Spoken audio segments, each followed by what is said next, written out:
Hello and welcome to the MMQB NFL podcast. I'm Gary Gramling. I'm Jenny Brentis. And I'm Connor Orr. And we had, I think, quite an exciting day of football here on Sunday, Week 13. And I don't know, I mean, we're all pessimists. We're all kind of jerks in our own way. And I know I was looking at the schedule before the day began and was like, boy, what a bunch of crummy football games. This won't be very much fun at all. But it was. Lesson learned, Gary. Always look at the bright side. Yeah. Sorry I lumped you guys in as jerks. I'm a jerk. You guys can decide for yourselves. But we are, with that transition, we are going to start in Pittsburgh here. Less than 24 hours after all these reports came out that Ben Roethlisberger would be playing his final season in 2021, which is not a shocker, but it's still a story that is kind of out there now.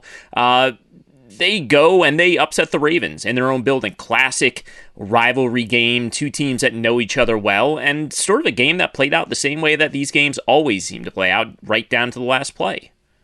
Yeah, this was exactly what you'd expect from the storied Steelers rivalry, and it was almost as if Roethlisberger was reminding all of us that he can still win games like this. This was a had-to-have-it game to stay in playoff contention.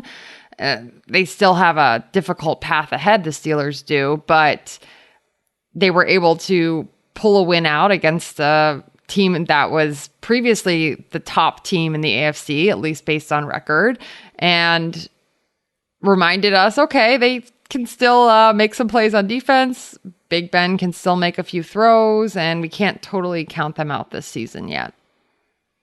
I feel like this game marked the end of me as somebody who is a young person watching football, because when I saw John Harbaugh opt to go for two and win, I was like, stop, no, play for overtime. Like, before I was always like, very like, yeah, coaches need to do all this stuff and go for it on fourth down and pass every play. And now I'm like, stop doing all that and go back to the way that like Dick Vermeil would run a team in like 1991. Like, do that. All of those things are the ways that you're supposed to do things. Just because I thought like at the end you did catch a little bit of a tailwind. I thought Lamar Jackson was playing a little bit better, and I understand, John is always like, I'm doing this for the players. I'm showing my faith in the players, and he's always done that. But for some reason, like, I just thought like Big Ben was looking like half rickety and half not rickety through that game, and wouldn't you take your chances on that in overtime with that being 50% and then the 50% on the coin flip? I don't know. The opposite point that I would make is that the Ravens defense seemed to be wearing down a little bit later in the game, and they were shorthanded at the cornerback position. So with those attributes in mind, I don't think attribute was the right word there, but that's just what came out with those factors in mind. I could see why they went for two and say, let's just win it now. And, because we don't know that our defense is going to hold up. I mean, I think that's probably one of the biggest differences, that the defense hasn't been quite as reliable as we normally expect from a Ravens defense. And so maybe that plays into the decision you make at that point in time too. But I will say I agree with you on the fact that, like, as soon as the ball was snapped, I was just like, this isn't going to work. Like, it just, right? Like, you just were like, this isn't going to work. I don't know where I come down though on the actual, like, I feel so bad because in a lot of ways the narrative of a game is shaped by the camera person unknowingly, right? Or the person who's directing the broadcast, because he's saying, okay, camera guy, get on Mark Andrews, right? And the camera was on Mark Andrews, and he's like, oh man, like, he had the I blew it face. But like, I think that was kind of a bad throw. And he was like turning his body backwards. And even if he caught the ball backwards and then was able to turn himself forward, there were a couple Steelers defenders that laterally would have been able, like, he would have had to have gotten over somebody to get to the end zone. So I feel like the GOAT camera situation was such that it was like a little harsh, I felt like. And I don't like the play. A, you were right, Jenny, seemed doomed from the beginning. And B, I don't think the blame was necessarily properly spread. TJ Watt was in there immediately. Now, he was unblocked on the play, but there's also something to be said for just the instinct of, if he lowers his shoulder and tries to, get into Lamar Jackson's chest, it might not affect anything. The fact that he just sort of, got his arms up like a basketball defender and forced the throw, 6 inches off target when it's all said and done, it just all kind of... It not only is what sort of affected the play and sort of, made it happen the way it happened, but it also just added like a very frantic feel to the entire series of events there.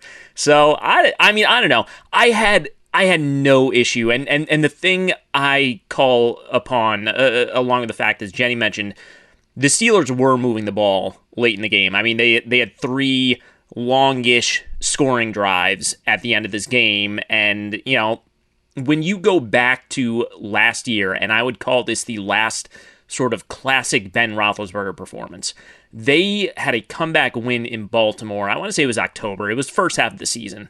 They had a comeback win in Baltimore where they got to halftime and they were sort of getting it handed to them. And the story was Ben basically said, like, all right, let me just do this. I know what to do. I see what we need to do in the second half. Let me just go. And just sort of did a, I'll call my own plays thing in the second half. And it worked. And they scored a ton of points. They win the game. That was a game, one of the, I feel like 8 times this game has ended with, a Minkah Fitzpatrick breakup in the end zone to end it. But I feel like Ben just sort of gets a bead on what Wink Martindale does to him every time they match up. And for that reason, I think the Ravens would go for it 98% of the time anyway. That's just who they are. But I think that was extra right in the decision when it was all said and done. Tomlin had a pretty sick burn after the game, though, and he said, this is what they do. They're into all the analytics things, so it's predictable. So that was really something. Oh, wow. But yeah, I don't know. I guess the other storyline from this game is, Ben is most likely done after the season, and the Steelers will have to figure out a new quarterback. And I guess that would have been a much more prominent storyline had they not won this game and therefore stayed in playoff contention, because I know I was already halfway through their season eulogy. Yeah, and that was kind of what was expected, right? Going into this year, it was sort of the understanding that this probably would be Roethlisberger's final season, and I don't think we've seen anything so far this season that suggests that he should play longer than this year, right? So I think the expectation has aligned with what we've seen on the field. The Steelers don't have a succession plan ready, which normally we would be banging the organization for, but listen, the Patriots, they had one down year, one off year, and then they came back the next year. So good organizations can sometimes find a way where others can't. Maybe 2022 is just a off year for the Steelers, and then they figure it out in 2023. Maybe they make a move for one of the potential many quarterbacks that could become available this offseason. So there's a lot of directions to go that don't necessarily depend on this being a good quarterback draft class, which doesn't look like it's going to be one of those great quarterback draft classes. What a wonderful sort of side business Cam Newton could develop by just replacing legendary quarterbacks for 1 year, taking all the vitriol and then passing it off to somebody else. That could be just a wonderful sort of niche thing for him to end up with at the end of his career. One random quick note here, I did notice that Pittsburgh is really running the ball a lot better, I thought, and Najee Harris kind of I saw bigger holes than I've seen before, and I think that bodes well for them, and maybe Ben Roethlisberger at the end of that ride is going to be nice, maybe it's maybe he does sneak into the playoffs here, which I think could be cool for him. Yeah, it's not a good offensive line, but it's an improving offensive line, and you kind of wonder if it'll kind of come together by maybe even not late this year, maybe next year for the next quarterback. But BJ Finney, man, that's it. Yeah, dominant. They also, I just want to point out, they've been up against it cap-wise for years and years. Moving on from Roethlisberger opens up a lot of cap space. So I say, maybe just go get Russell Wilson and Aaron Rodgers and just have a quarterback competition. See how it plays out. but they can legitimately get in the running for one of those dudes if they choose to do so. But We'll see how it goes. Last time they threw a rookie quarterback into the fire was Ben Roethlisberger in 2004, and they won 15 games. So I would say this, like, there are a lot of times, like, I remember, and Jenny, I'm sure that you've heard people say that when you covered the Giants as well. Like, at the time, the Giants and the Steelers were viewed as, like, these uber franchises that, like, you wanted to go to. I think you would count Denver in there, and like a couple of these franchises that, like, stood out as, like, these blue blood places. I don't necessarily think the Giants are one of those anymore. I would guess Pittsburgh remains one of those, where they would probably stay relevant as a quarterback attracting franchise regardless of what the totality of the roster looks like at the time. Broncos, Chiefs. All right, so we're on to the Sunday Nighter. I should mention we have the different robot, the second robot on the depth chart in. The usual robot was misrepresenting his vaccine status, so we had to make the move. Number one, that was producer Shelby Royston's idea to come up with that joke. If you hated it, it's not my fault. No. But we're going to talk Antonio Brown later. We're going to talk Antonio Brown later in this show. We're also going to talk Joe Brady firing. And obviously, we have lots of football left.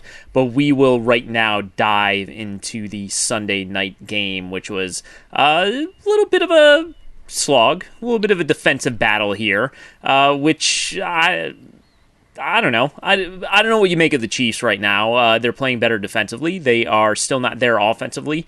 But they're just super sloppy offensively. I feel like I'm surprised that, maybe we were spoiled. Like, if you called the Rams-Chiefs game like that, like 200-point game from a couple of years ago as like the pinnacle of new NFL, and we were just spoiled every week, and you felt like you were on this like radiant high every Sunday.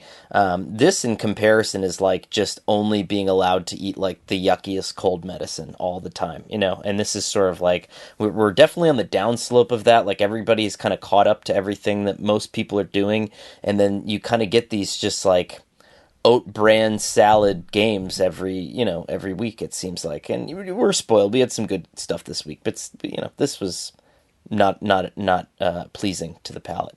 Yeah, the biggest difference for the Chiefs since they've turned the season around, so to speak, has been the play of the defense. The defense has been the reason for this 5-game win streak. And as you referenced, Gary, we're still kind of waiting for the offense to come together. And maybe it will, maybe it won't matter all that much. The AFC is kind of a mystery right now. The Ravens had a loss. The Patriots are resurgence this year. I mean, there's a lot of different factors at play, and it's very possible the Chiefs will end up being one of the best teams in their conference this year. But when you watch the offense, it's just not the same high-flying, fun offense that it has been in years past. I mean, they won this game against the Broncos without a passing touchdown. And if you take away the interception return by star of the game, Daniel Sorensen, then I think what you really had was like, a one-score, basically like a one-score, victory. And in that way, and then you take into account all the other mistakes that the Broncos made. I mean, that was, before that, Teddy Bridgewater threw an awful interception. There was the instance in the punt return where, the Chiefs guy gets blocked into the return man, and there's the fumble, and they gift them the ball right in front of the goal line. And so you take that all into consideration, and it's like, okay, the Chiefs could have very easily lost that game to a slightly more capable opponent. And Jenny, I thought you made a really good point that like we don't have an offense in the AFC that's like routinely destroying people, and so it's like, can their defense keep up with all these other defenses that seem to be dominating pretty soundly in the AFC? And I don't know if they can necessarily. I mean, they've been playing well of late, but are they a Patriots caliber defense? Are they I don't know. You look around the conference, are they of the caliber of all these other teams that we're seeing sort of populate the top of the conference? You'd think they probably aren't, and you'd think that for this team to get back to a Super Bowl level, it's going to have to be the offense. And it's disappointing coming out of the bye week that, whatever, we all imagine you have a bye week and then you come out and you've fixed everything you could possibly fix over those 2 weeks, and then you just come out and just crush everyone. The issue in this game was there were no big plays, but also there were no, I mean, if Patrick Mahomes puts the ball on someone's hands, they have to catch it. Like, you had 2 Byron Pringle drops, you had a Travis Kelce drop, you had Tyreek Hill dropped 2 on the same drive. The second one became an interception. And the whole point is you want to get opponents out of that, deep cover 2 shell. Well, they're not going to get out of it if you can't just complete like an 8-yard pass. And so, the Chiefs are almost falling victim to the same thing, sort of you say about generic offense X in the league right now, which is, well, let's make them put together a 10-play drive instead of just letting them, get the big play here. And basically all it's taking right now is big play prevention because it's sloppy football. It's guys who don't catch the ball. I still don't think it's a fundamentally broken offense, but you have to have like a basic level of execution, and a lot of games this year they haven't had that, and I don't think they had it on Sunday night either. Yeah, I think that's exactly right, Gary. They're missing the magic, but then they're also missing the really routine stuff. And I think it's normal to see teams go through growing pains or a transition period. I mean, we always talk about how the Patriots, for them, September is like the second month of the preseason, and they're still figuring out what works and what their identity is. But then generally they would find it later in the season.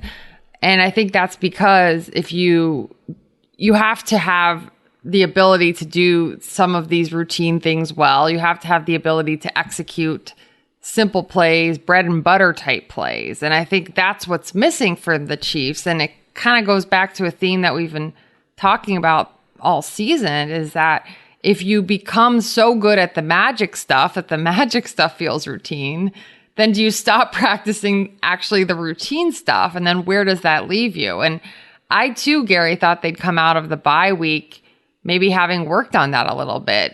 These aren't necessarily hard things you're asking them to do. They're just like the routine part of players' jobs. And so that does seem like something you could clean up in season. So I don't know. Like we said, all the teams in the AFC have some flaw or another, but we just never expected the Chiefs' flaw to be their offense. It's still probably where, to some degree, where a lack of a run game, or not a lack of a run game, but a lack of like an explosive running game is probably coming back to bite them a little bit. I mean, you're gaining 3.5, 4 yards a carry, but overall you're 19, you're not attempting a ton of rushes. You're top 10 in yards for attempt, but I think that, some of the other things that you do with Patrick Mahomes and some of the jet sweep stuff and all that sort of adds into the factors there. But I don't know. I just think that, without that sort of downhill presence, you're probably losing a little bit of, the element of surprise on the back end. Because like Gary said, you hang in that defense and you're forcing teams to sort of plod along a little bit. And if you can't plod along, it's a harder situation. Vikings, Lions. This is where the show really starts at this point. I mean, the Lions finally get their win. There are no winless teams in 2021, and we can all feel good about that now that it's over. A beautifully symmetric record for the 1-10-1 Detroit Lions, as a side note. That is nice, so, yeah. Yeah, I mean, just kind of a nice little wrinkle to add to that, and an important point to make that really adds a lot of insight. So I just want to make sure to get that in. I am hereby rescinding my Vikings are going to be the hot team of the second half of 2021 take. So I'll do that officially now. Let's get that on the table. Oracle again off. We're checking the satellites, the reception from greater distances beyond, and we're wondering why we've had such a bad year this year. This game just totally blew my mind. I mean, this was... How did that happen? How did the final drive of that game happen? And why were you in that defense at that point? you were running like a picket fence zone. Why weren't you at the goal line? Like, St. Brown even said that. He's like, well, I'm very surprised that, like, I've played a lot of football, and, like, that's where they stand, and they didn't do that. And you called a timeout before that. If you're Mike Zimmer, you had a chance to actually, like, I saw him, like, he was running around, he was talking to most of the defenders, saying, like, hey, I want you here, I want you here, I want you here. I have no idea how that happened, and it's weird, like, for, like, sort of a bird's eye point here, like, I think it sort of helps legitimize slightly what Dan Campbell's trying to do, but I think this game is really, like, I mean, this is a tough one for Mike Zimmer to bounce back from. I think he was in a little bit of trouble heading into this, and I think he's in a lot of bit of trouble now. Yeah, because it's his defense that let the team down, and to your point, Connor, I mean, the whole what the heck happened, the biggest question is how were they in that defense on the final play, and perhaps the cornerbacks didn't understand their assignment and, maybe they were in the wrong position, but it was just that, as you said, St. Brown said it, like there was just so much open space for him. Like he didn't even have to do anything special to catch the game-winning touchdown. The quarterbacks gave him so much cushion to run that route and be able to catch the ball in the end zone. So the Vikings have kind of been in this weird, middle ground, not quite good enough to win a championship for a while, but this year's team might not make the playoffs, and your defensive-minded head coach, his defense let down the team with a call like that, a play like that, execution like that. Wherever the issue stemmed from, it just didn't work.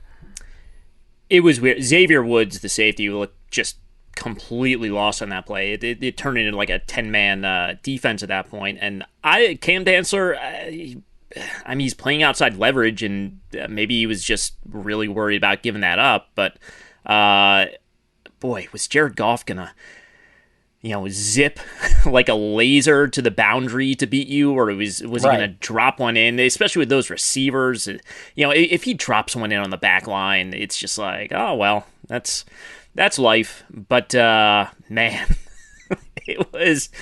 I don't know what happens. I don't play defensive back in the NFL. I don't want to criticize too much, but boy, it was something to watch.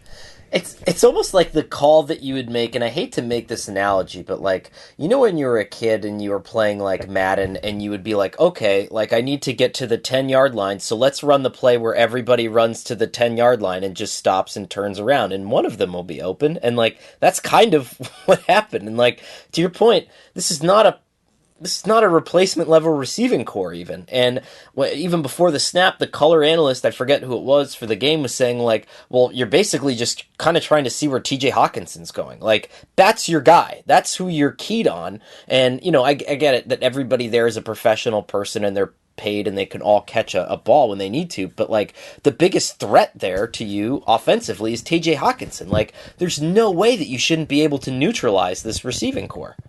Because of the mistakes made by the Vikings, there's not a ton to celebrate about the Lions. I mean, Jared Goff played a little bit better. This may have been his best game as a Lion, but I still don't think he's anywhere close to being an answer at quarterback. So I guess it just erases the 0 in the win column.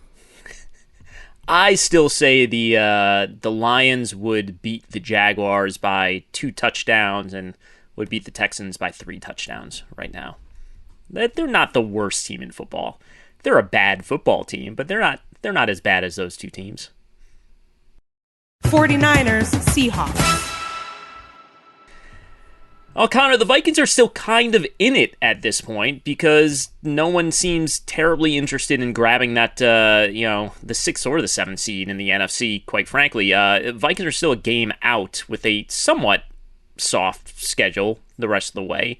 A couple of wins they can grab here, but the 49ers go up to Seattle and just lose a weird game in a bizarre way to a divisional rival who, quite frankly, is just not a very good team right now. Here's a hot take that editor Mitch Goldish wouldn't let me write for the website. So, oh man! Oh no! Put it on the podcast. Sorry, everybody. But why isn't Trey Lance ready? Like, and I understand that Jimmy Garoppolo is playing as he's arguably like a top 7 quarterback this year. Like, he's remarkably efficient, but you were running zone read with him at one point in this game. And like, wasn't the whole point of this thing to get a quarterback who could like bang inside and revolutionize your running game and diversify all these options? And I understand that maybe it was a little clunky when they were putting him in and taking him out before, but like, what was the point of getting him if you wouldn't put him in situations like that? And especially if you're in a pinch like that and you just need to gain a few yards, like Trey Lance, I mean, should be ready to play now anyway. And Jimmy Garoppolo is playing well, obviously, but, I don't understand why we can't kind of pull him out for stuff like this. Like, it would seem like he's uniquely built and qualified to do that. You feel like you were promised the Trey Lance package at the very least. And you're like, where is this? This was built up all summer. We got really hyped for it. And now it's nowhere to be found. I actually don't think that's a hot take at all, Connor. I think it's a very legitimate take. Do you guys ever see the movie? Well, it's on 24 hours a day on TBS, but the Christmas one with the Red Ryder BB gun, right? Oh, yeah, Christmas Story. I thought you were going to say Step Brothers, but no, that's a Christmas Story. Jenny, I'm unaware. Sorry. I don't know what you're talking about. Okay. Anyway, yeah. It's a lot to explain. Okay. But the kid throughout the movie is like sending away for he's supposed to get a gift from a cereal box. Am I right on this? Or am I wrong on this? Yeah. Or, he has to listen to the radio and he has to mail away the codes, right? Yep. And all he gets back, he thought he was getting some cool decoder ring, I think, and then what he gets back is just a thing that says, "Be sure to drink your Ovaltine." And so that was the Trey Lance package for me. Like, all year, I'm listening to the secret codes. I'm trying to find all the information, and I'm like, this is it. This is going to change football. I wrote that it was going to change football, and all I got was a little card in the mail that said, "Be sure to drink your Ovaltine." So, and today was the day that I really felt like that, Yeah. I mean, we saw a big difference in the 49ers offense as well without Deebo Samuel, who had really sparked the team in the recent weeks, right? When they kind of clawed their way back into the playoff picture, it was Deebo Samuel. So they were without him this week, and there was a big difference in the offense. But I'm with you, Connor. I mean, I think we at least need more information. Like, we need to understand what's going on. Is he really not that ready? Do they really still trust Garoppolo that much more? What's the deal? It's a little weird that he just disappeared completely. Like, it's not even like you get the Taysom Hill-ification of Trey Lance popping up every now and then. It's just he's not there. And I was not as excited about the pack. I was just excited about, like, I don't know, having like Jimmy Garoppolo, but with a much stronger arm and a much more dynamic running threat. And then you have him like on the back end of some of these outside zone runs, and it just seemed like it would be completely invincible. But I guess it's whatever. I guess it's not there yet. That's what we've learned so far. As far as this game goes, I mean, it was incredibly sloppy on both ends. Neither team was particularly good, but I mean, the 49ers, they end up turning over 3 times. They have a special teams turnover. They gave up a 73-yard fake punt touchdown, which I mean, that accounted for half of the Seahawks rushing yards. And on top of that, if you take that play away from the Seahawks, if you take that out of their offensive equation here, the Seahawks averaged 3.8 yards per play and the 49ers averaged 6.5. It's just a team that they are better than and should have won somewhat handily. And it just ended up being this super weird game, even if Gerald Everett for the Seahawks did manage to have 2 of the funniest turnovers I think I've ever seen. Well, I was going to say this at the top of the show, but I was a little disoriented when you called us all jerks. But I am curious to see how Gary Gramling's famous spreadsheet handles this week, because there were so many games where there were multiple turnovers that just like made the game swing wildly. And I just really need somebody who can control for that. And you're the guy, Gary. You're the only guy who's doing it. I am. The spreadsheet is alive and well, by the way, even though you haven't heard from the spreadsheet in a couple of weeks now. I want everyone to know this is not a Trey Lance situation here, the spreadsheet. It's still being developed, and it's going to emerge stronger than ever. But it was not just... and I know last week was the games across the board averaged about an extra turnover per game than we've seen this season. I feel like even if overall, and I do think overall, I didn't do the numbers, but I do think overall there were fewer turnovers this week than there were last week. The brand of turnover this week was truly special. Just the number of receivers sort of bobbling and batting passes into defensive backs' hands and taking touchdowns off the board. We had at least 2 plays that were touchdowns that receivers just kind of put into defensive backs' chests, and that's just the way it went. And yeah, I don't know, those should those should be banned from the NFL. They should cancel those plays. They were not intended that way. I just think everybody's really tired, you know? It's been a long year. We should all, like, the NFL should just stop for 1 week, and then, like, everyone gets their bye, but then there's also, like, just like when Congress is out of session, like, everybody has to go home for a little bit of time and then come back. Back to Gerald Everett for a second. Obviously, he had a very bad day, and he's a person that would like a little bit of rest right now, I'm sure. But I have to say, that play call on the goal line, what are you doing calling that shovel pass there, especially to a guy who hasn't been having a good day? Like, as soon as that play started, not to make myself, I keep saying, as soon as the play started, I knew what was going to happen. But, like, you could just tell it wasn't going to go well. Like, why call that risky of a play there? Because if you don't get the touchdown, you could still kick the field goal and be ahead by 2 scores. And why are you throwing a shovel pass to a guy who's been having trouble holding on to the football? Jenny is a noted shovel pass enthusiast too, and so to hear you bang the shovel pass like this in a big way must mean that you really did not like that shovel pass. Yes, that's exactly right, Connor. My past stances have really added a lot of weight to what I'm currently saying. It's been a rocky year for the shovel pass. It really has been. Carson Wentz has done just irreparable damage to the shovel pass's reputation here. Zach Wilson had one last week. The running back turned around and you tried to shovel it to him and hit him in the back, turned into an interception. I mean, I don't know. Shovel pass under fire right now. And except I don't know who's going to say Kansas City. That. Yes. Andy Reid and Patrick Mahomes, they've got the shovel pass for us. But everywhere else, it's going off the rails.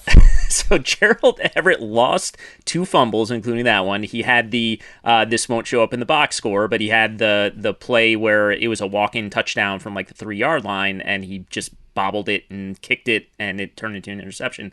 But the saddest thing is, I'm just looking at the box score now. He had 4 catches for 7 yards, which is like, that's something out of the Dolphins offense at this point. Like, he plays with Russell Wilson, and he had 4 catches for 7 yards. I didn't think that was possible. That was a Tomlin-esque burn. Nice job, Gary. Thanks. Glad I could work that in.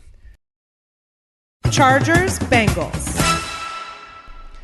So this was probably the weirdest game of the day as far as like just strange turnovers and bounces and stuff like that. And I thought both quarterbacks played well. I think both teams are good. I think the Bengals are better than the Chargers, but the Chargers end up going to Cincinnati and taking this one. And 41-22 is the final, but this was just a super weird kind of roller coaster, but never quite got back into the, I don't know, how does a roller coaster work where it would go side to side? It just went to the Chargers side. I think you're talking about the pirate ship, right? Doesn't the pirate ship go side to side? Okay, so it's like a very erratic pirate ship, and but it never quite. It just kept on abruptly stopping every time it got to the bottom, and then like flying back to the Chargers side.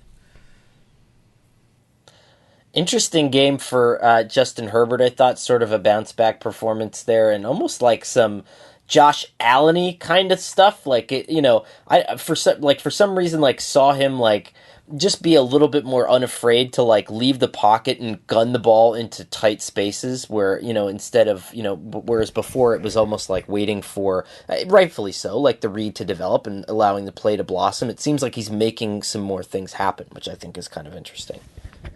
Yeah, I mean, a lot is on him, right? Like, to pull out performances like that. It was just such a strange game. And then we learn afterward about Joe Burrow's pinky, and you could tell during the game that he was holding the pinky and that it was incredibly swollen and was potentially bothering him on both interceptions. But I'm with you, Gary. I think the Bengals are the better team, and the early Bengals turnovers swung things in the Chargers' favor, and then there were Chargers turnovers, and it went back. The Bengals rallied, and then there were Bengals turnovers, and then the Chargers won. So but the main takeaway is that both of these teams are jockeying for wild card position, and so the head-to-head may end up being very consequential.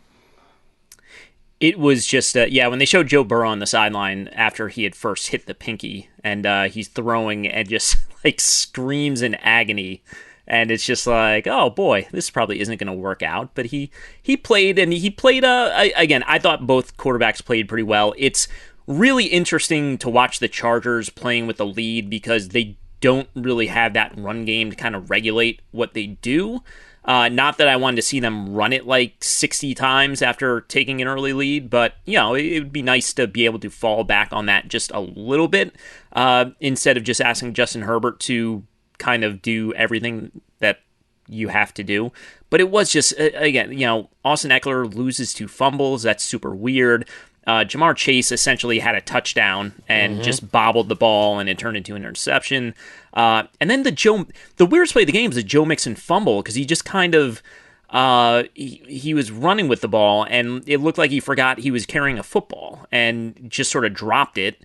And then the Chargers scoop it up and run it back 61 yards for a touchdown there. And at that point, it was a 2-point game, and then it turns into a 9-point game, and I won't do the rest of the math, but it ends up a 19-point game. Yeah, I mean, that was really the decisive moment in the game because the Bengals have the ball back. They're driving to potentially take the lead in the game, and then that strange mix-and play happens, and the Chargers end up running away with it. So the final score was definitely not reflective of how tight this game was.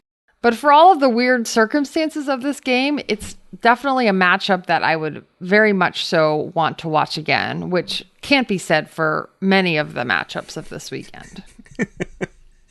I just want to point out, had the Bengals won this game, they would be leading the AFC North now because they have they have same record as the Ravens, and they beat the Ravens head to head. So they're still very much in this thing. And obviously the Chargers, same record at 7-5. They're right there with them as well. And we have lots of NFC teams to talk about in just a second, where all the bad teams are still in it, seemingly.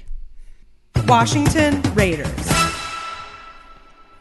And I don't mean to call the football team bad. They're not particularly good, but maybe they're better than last year's team that won the division.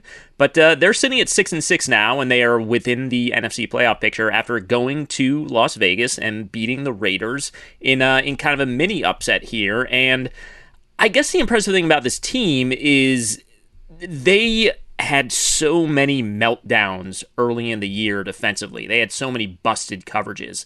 And that has kind of righted itself as the year has gone on, even though they lost Chase Young, their best defensive player at some point. So they're figuring it out. I don't know how to feel about the prospect of another playoff berth for this team, but they're right in it.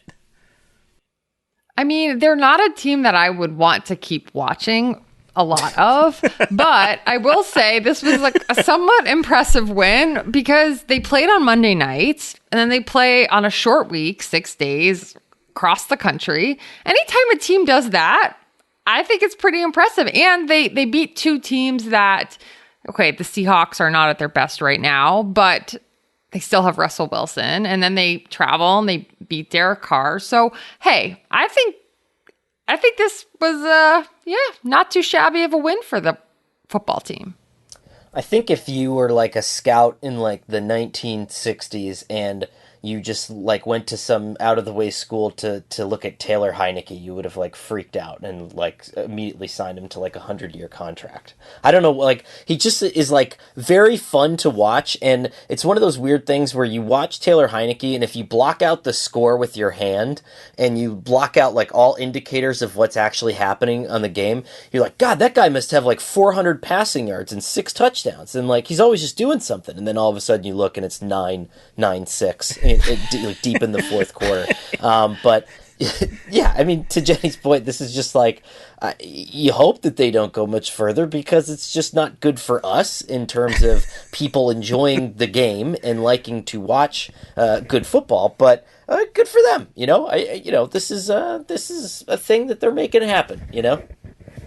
It is. There's a there's like a sleight of hand to Taylor Heineke football, where you just think this is going a lot better than it actually is in the end. But obviously, he's not supposed to be the guy carrying this offense, and obviously they're doing it with a lot of defense and a pretty good run game here. But he's delivered some plays the last couple of weeks at the right moments, big fourth down plays, stuff like that. They obviously put some trust in him at this point. He had his fourth quarter was not good. His fourth quarter is going to cause some like soul searching with Scott Turner and Ron Rivera and the rest of the staff about how much they want to maybe lean on him in some of these moments going forward, because he threw one interception that set up the go-ahead field goal for the Raiders. That was just, it was real bad. I mean, I think literally every Raiders defensive back put his hands on that pass.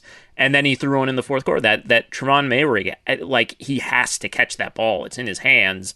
And if he catches it, the Raiders win. And they're at 7-5. And they're, in pretty good playoff position instead of being 6-6, which is very much a long way to go in the AFC at this point. But, yeah, I don't know. It's two teams that are just sort of, if we were going to power rank them, you'd probably have them somewhere around 20. And, they're in it. They're part of this. They're part of our lives, and we probably need to accept it at this point.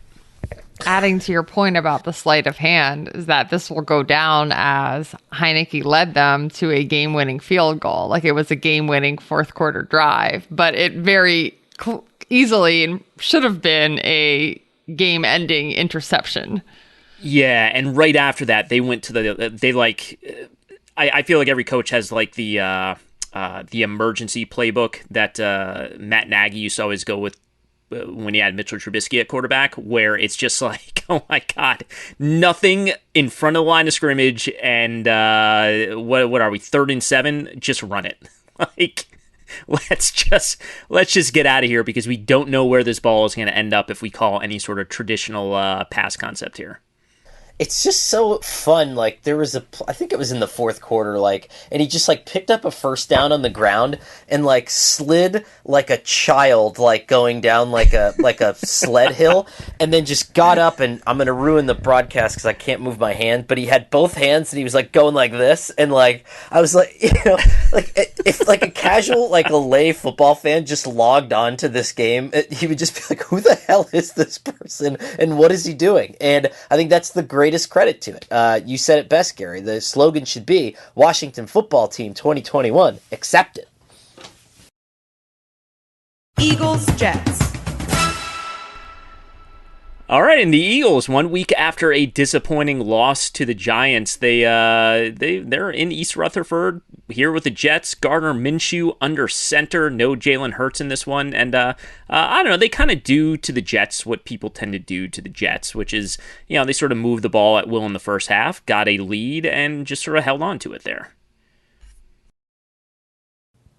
It was interesting that Gardner Minshew played well enough to merit the question, are you putting Jalen Hurts back in? Which I thought was like a little silly. I mean, but I think Jalen Hurts is playing really well, but this was the Dallas Goedert game. You have to, if you're the Jets, you have to shut down Dallas Goedert. Unable to do that. And I thought it was interesting. I mean, this team, as much as we expected the Jets to struggle offensively, has had some pretty significant defensive breakdowns here. Mm-hmm. Yeah, I agree, Connor. That's probably the more troubling thing, because we figured it would take a little bit of time for Zach Wilson to develop. Obviously, he's dealt with a knee injury this year, so there have been a lot of factors that the expectations for the offense were lowered. But even though the defense still needs a lot of players, there have been some really bad defensive performances. But really what I've been waiting all day to talk about is how Gardner Minshew's extra practice reps in Jacksonville during training camp really prepared him to seize the moment with the Eagles in a spot start. And I'm thinking that Urban Meyer is just so committed to good quarterback play in the NFL that he thought by giving Gardner Minshew the extra practice reps in Jacksonville, like he just foresaw a circumstance in which he'd be traded and playing for another team. And he just wants to make sure that the quarterback play in the NFL is watchable and interesting. Gary, what do you think? You gotta share the wealth. I think that's the lesson we learned in the end here. And I can't believe I'm not the one who brought that up. But yeah, I don't know. I mean, there's got to be some long play here. There's got to be some long con. Will the Jaguars end up getting the Jets draft pick some way? You know, this must have been part of it. Yeah. We can't see the big picture yet. We're too much in the weeds as to what Urban Meyer is planning here with his quarterback development. Which for those people who haven't been listening every week, Gary Gramling has made a theme of bringing up the fact that it was absurd that Trevor Lawrence had to split reps in training camp, which we all agreed with. But now that Gardner Minshew, when I saw he was starting this morning, I was like, this is the time. We're going to have to circle back to this. And I do just want to point out, I was going to say we'll get to the Jaguars later in the show, and I'm looking at the outline right now. I just didn't put them on the outline. I just didn't put Jaguars Rams on the outline. I don't know if we're going to get to it or not. Okay, guys, we still have the lightning-ish round to go, 5 games in that one, but we have a couple of storylines we need to touch on before we get there, and we're going to start with Antonio Brown, suspended 3 games for, I want to make sure I get the phrasing correctly, misrepresenting his vaccine status. I guess no one has literally come out and said officially he had a fake vaccine card at some point. He is apparently fully vaccinated at this point, but 3-game suspension for Brown, who is hurt at the moment anyway, and also for Mike Edwards and for John Franklin III. Franklin is not in the league. Edwards is obviously a starting safety for Tampa. But now that I've gone through that whole rigmarole, the reason this is so interesting is because Antonio Brown came in with a basically zero tolerance policy for the things that he tends to do off the field. And now the Bucs have a decision to make whether they are going to cut ties with him or whether they will give him, he only had about 7 chances before this, and they said they wouldn't give him an 8th chance, but do they now give him the 8th chance and hang on to him? I think this is one of the most chicken shit things in the NFL. Like, to not cut him immediately is just such a naked talent grab. And, especially for a coach that said, when they brought him in, if he screws up one time, he's out. But, it's so clear that Tom Brady is running the franchise anyway, and so you're just kind of at the whims at that point, and this is what you sign up for, and it brought you a Super Bowl, but it also handicaps your ability to make some clear-headed personnel decisions. Tom was obviously stumping for him in New England, but I just don't understand all the pushback on this. This is not an argument over whether you agree with the vaccine or not, or whether you agree with mandates or not. This is someone misrepresenting their vaccination status and talking to their head coach, who's a 3-time cancer survivor, or his offensive analyst, who is an 83-year-old. I think there are several coaches in their late 60s on the offensive part of the staff. So this is somebody just saying he's vaccinated and then dealing with these people on a regular basis. This is just, it's not a matter of, I don't think vaccines help or what. No, this is just inhumane. That's what it is. It's like a lack of concern for your fellow men. So if you want to drag this guy along, God bless you. I mean, this says more about you than anything else. Yeah, and I think this really reflects how meaningless what teams say in circumstances where they're almost certainly doing the wrong thing are. Earlier this season, when the initial report came out by the Tampa Bay Times, Arians just kind of waved off the questions and seemed annoyed that reporters were asking. dating back to last season when people were also asking very legitimate questions about the team bringing in Antonio Brown with, at that point, a pending civil lawsuit alleging rape and another allegation of sexual misconduct. The civil suit was settled after the season, but reporters were asking these questions. I asked Arians these questions, and the response from the organization was that they were very annoyed that people were asking. And in reply, they said they went very excessively strong in saying he's been a model citizen. He's done nothing but great things in the locker room. He's been a fantastic teammate.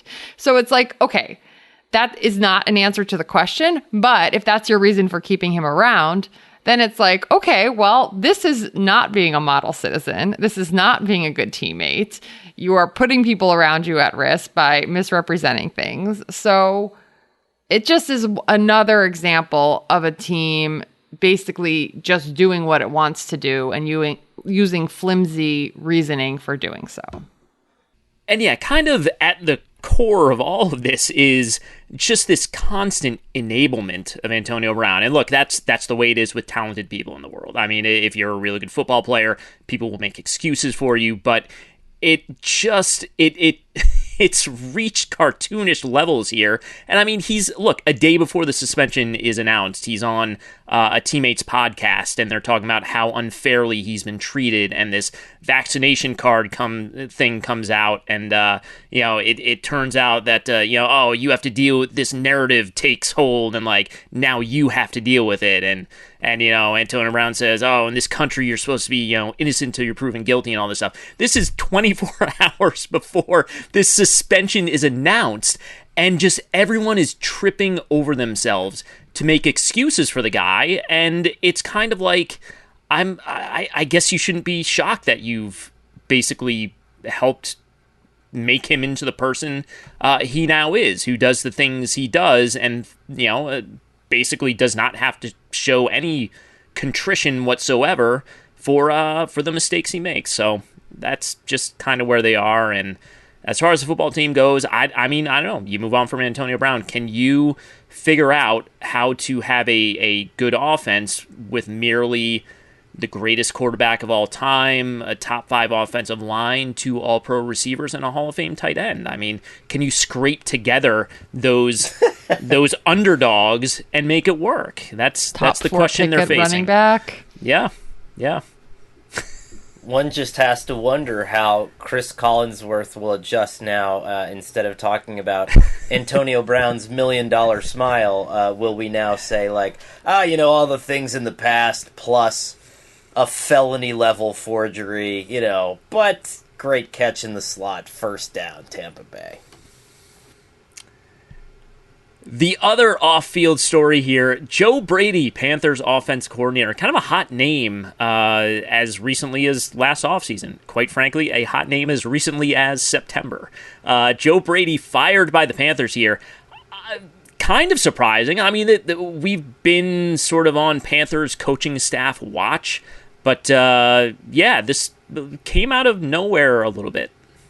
Yeah, this was really a surprising move because he was in the head coach mix last year, and it was one of those guys where maybe he needs a little bit more time before he's a legitimate candidate. The issue here is what the team chose to do at the quarterback position. They replaced Teddy Bridgewater with Sam Darnold. They had a fantasy of somehow reclaiming Sam Darnold, and then when that didn't happen, they found a scapegoat.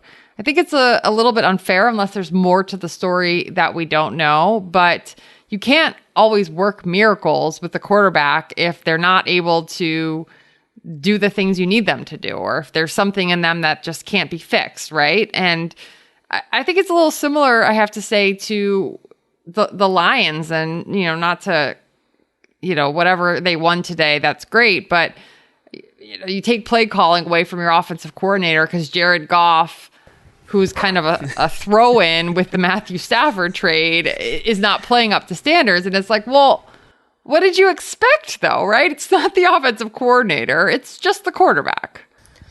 Yeah, and, Here's what's weird. Like, I still think Joe Brady's going to interview for head coaching jobs. Like, I believe that. Like, I wrote that in the head coaching primer that I posted on Friday, and even though he's been fired, I still think he's going to interview for head coaching jobs. And I think this thing is kind of strange. I mean, I think scapegoat is probably the best way to put it at this point. I think that there's been some pressure mounting in Carolina. There's been sort of this unease with Rule and Tepper, I think, and at least that's how it seems. And I think that there's probably, he was forced to kind of make a move here, but this is not the move that I would have made.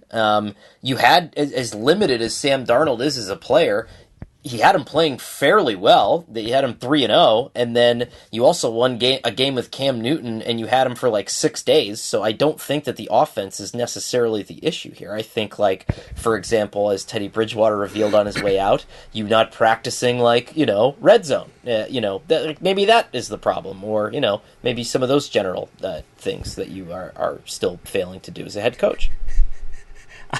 And look, we're all sort of on the same side here, and Jenny's absolutely right. Jenny's right about everything, but Jenny's absolutely right in that we don't necessarily, did something happen behind the scenes? I mean, something that we don't know might have happened that led to this, but this is a team that in their first year, they didn't use a single draft pick on an offensive player. They didn't use a first-round draft pick in 2021 on an offensive player. They bring in Sam Darnold, who, whatever you want to say about his ceiling, which is mostly just tied to his status as a third overall draft pick, was objectively just a bottom-of-the-league, non-starting caliber player when you got him. You brought in Cam Newton, which is a lot of fun, and I got super excited when they brought in Cam Newton and named him the starter. Cam Newton was a free agent in November. Like, you don't sign street free agents in November and oh, yeah, that 32-year-old we just signed off the street in November. Turns out he was the franchise quarterback we're looking for. They don't have answers. They don't have a very good offensive line. They haven't had Christian McCaffrey for a very long time. It's just, I don't know what you wanted. I don't know what you expected at this point.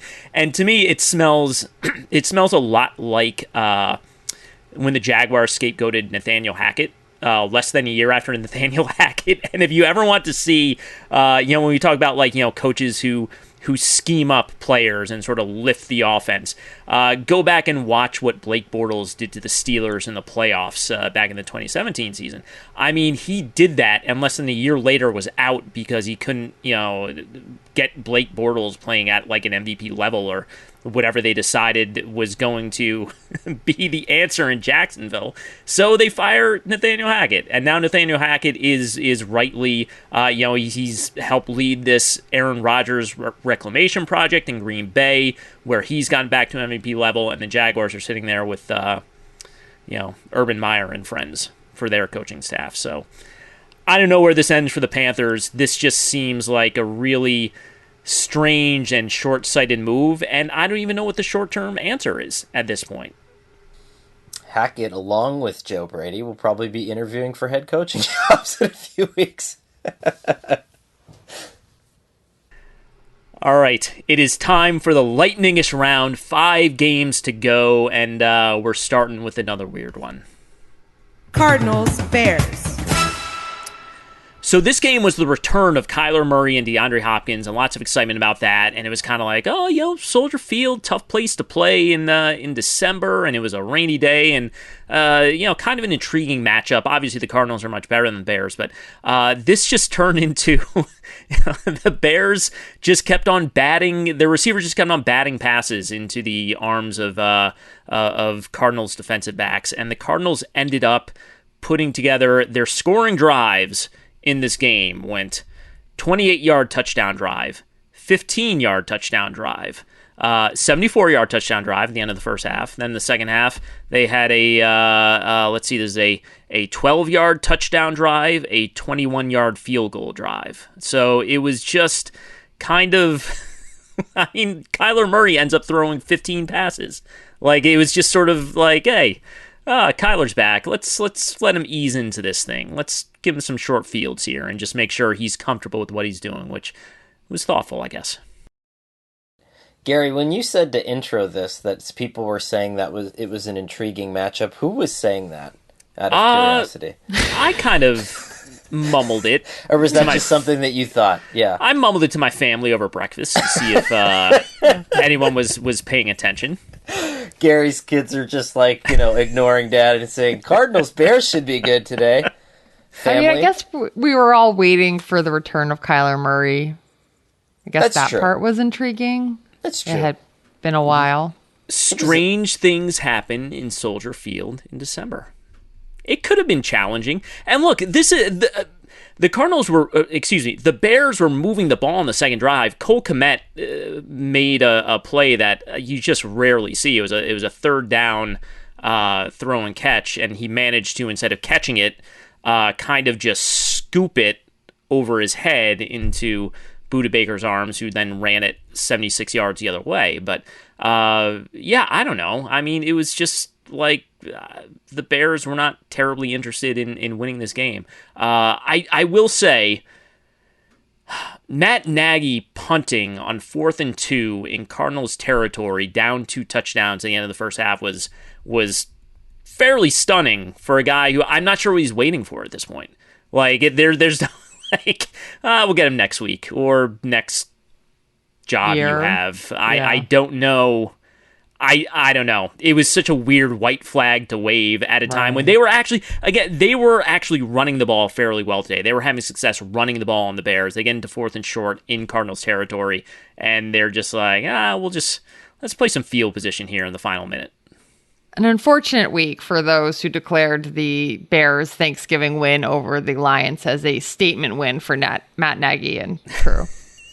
Very unfortunate, but a fortunate win for they did successfully complete a shovel pass, Jenny, which was actually it was a cool one to Montgomery. And also, Andy Dalton on that Budda Baker interception made like one of the best tackles I've ever seen a quarterback make. Like he didn't totally make the tackle, but he tripped him up enough so that I don't know if it was Kmet that came down and actually made the tackle, but he really laid out for that. And while he was doing it, I was like, oh God, who's going to play quarterback when he comes up like horrendously injured? This is not good.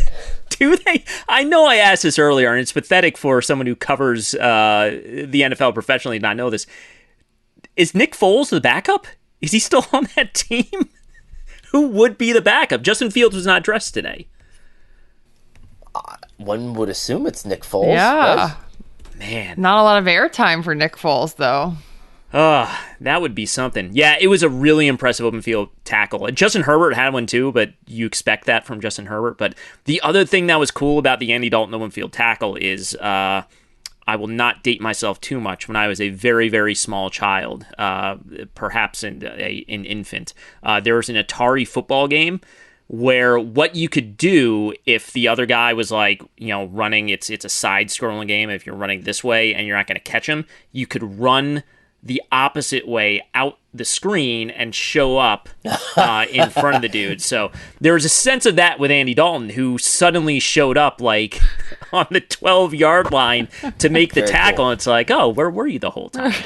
But he was there, and he made the tackle. Giants, Dolphins. All right, Mike Glennon fireworks down in Miami. This was the Dolphins win another one, and it's been a good. I guess stylistically, this is how they want to play. The defense has played well for a couple of weeks now. It's a 5-game win streak for Miami. I don't know how much you take away from beating Mike Glennon at home, but it's a win. It counts as a win. It's the same thing as beating the Chiefs by 40. Mike Glennon, by the way, has the best Fox illustration that I've ever seen. He looks like a skinny Christopher Maloney from Oz. It's one of the most badass looking, and you just juxtapose it with the very friendly looking Mike Glennon. It was just a very intriguing thing. But the Dolphins, I love to watch because it just looks like they're constantly setting you up for a big play that they're never going to call. And every play, it's like, oh, this is it. We're sucking them in, we're drawing them in, and then they're just, nope, we're just going to keep doing that. We're going to stay right here in 10 yards. And to his credit, he's still hitting wide receivers when that entire area is packed with defenders because they know that's where he's going with the ball. Yeah, I think it's one of the big disappointments of the season. I mean, obviously, Tua's kind of been jerked around in a lot of different ways this year. And of course, you said injuries, but it would be nice to see him and be able to evaluate him in a somewhat modern and functioning offense. I've refined this line since I wrote it. This offense looks like that of a Sunbelt team looking to petition for membership in the ACC. It's just really unpleasant to watch. And like Jalen Waddle, who's just electric. I mean, he's so good. And he had 9 catches for 90 yards in this game. He's averaging less than 10 yards per catch, which is just like, just do something. Just try it. Just try having him run downfield and just chuck it. And let's see what happens. And if it's an interception, I will take the blame for it. I would just really enjoy like Brian Flores' like Monday press conference just to be like, well, you guys, Gary Gramling wanted us to push the ball down the field, and so his direct messages are open. And on the other side, the Giants are just entirely putrid. So really not much to say there. I mean, news came after the game that Mike Glennon sustained a concussion. Daniel Jones is out with a neck injury, and I just don't know where this team is headed. It's just been this unending cycle of rebuilding and never getting better. It's really depressing to watch. Almost mirroring the giant mall that is next to their stadium. Oh my right? gosh. Yes, Connor. Although I think that mall finally now opened. It is nice. Yeah, I heard it's very nice. Yeah. Okay. But yes, for those who have lived in the New York, North Jersey area, we're talking about Xanadu, which was like perpetually under construction. And for a long period of time, it was just like the multicolored, I hope that was like the insulation, right? Or was that the actual outside of it? It was the actual outside of it. Oh boy. Okay. Yeah. Well, in any event, Xanadu was like under construction for like the better part of a decade, and then I guess now it finally opened up as a nice mall. But Connor, that's a great analogy. Wow. Now called Nailed the American Dream. Only like $150 to park there to take your family like indoor roller coaster riding. It's all opening at the right time. Great time for indoor attractions here. Buccaneers, Falcons. All right, so the Bucs did play a game. They beat up on the Falcons down in Atlanta. I don't know if there's a ton of takeaways here. Another big day for Tom Brady, 368 and 4 touchdowns. Rob Gronkowski is having he was good last year, and he looks again like 28-year-old Rob Gronkowski at this point. He's playing really well. Yeah, the Bucs are on pretty solid footing in the NFC South. So this was just another example of that. Headed towards the playoffs, potentially on a collision course with the currently, as of this recording, 9 p.m. AFC best Patriots. So, yes. Colts, Texans. The Colts. The Colts are really good, and I'm glad they. They won this game by a lot against a really bad team, 31-0. Tyrod Taylor got benched. Davis Mills came in, and this might be like the least consequential quarterback controversy in the history of the NFL at this point, because I don't know if the Texans have any interest in winning football games. Trying to put myself into the situation of like if I was a beat reporter covering that team, and if I went to the press conference, like would I even ask? Like I'd get there and I'd be like, David, does it matter? Does any of this matter?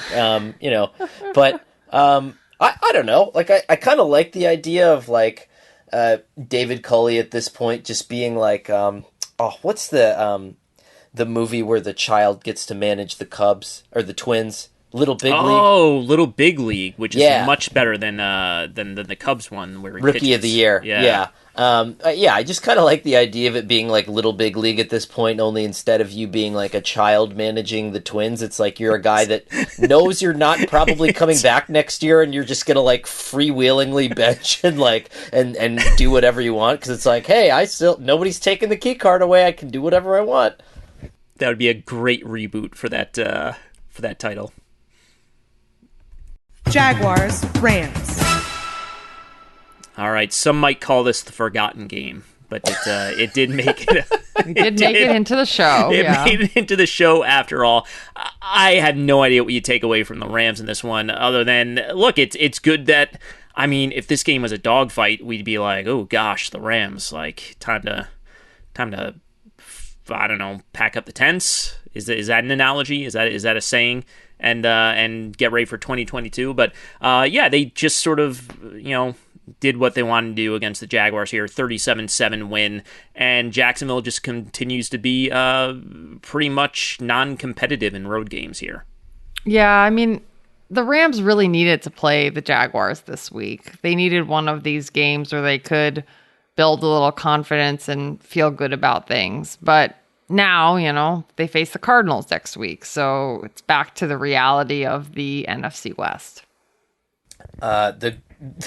One of the greatest quarterback prospects of this generation went 16 of 28 for 145 yards, 29.2 total quarterback rating. Like, if they bring this guy back, it's malpractice. Like, what did the Jaguars... I understand that you can't defend everything when there's that much of a talent gap, but what did you do? Sony Michel ran for 121 yards, 5 yards a carry. Cooper Kupp caught 8 passes for 129 yards. Like, you didn't shut anybody down. Like, you just let them do everything. And so, I don't know. I think he's perpetually, horrendously underprepared, and I really hope that they're going in a different direction with their coaching search after this year. I hope there's a 33rd team coached by Joe Brady, Trevor Lawrence at quarterback, Jalen Waddle at receiver, and that's it. I'm not going to make the rest of the team.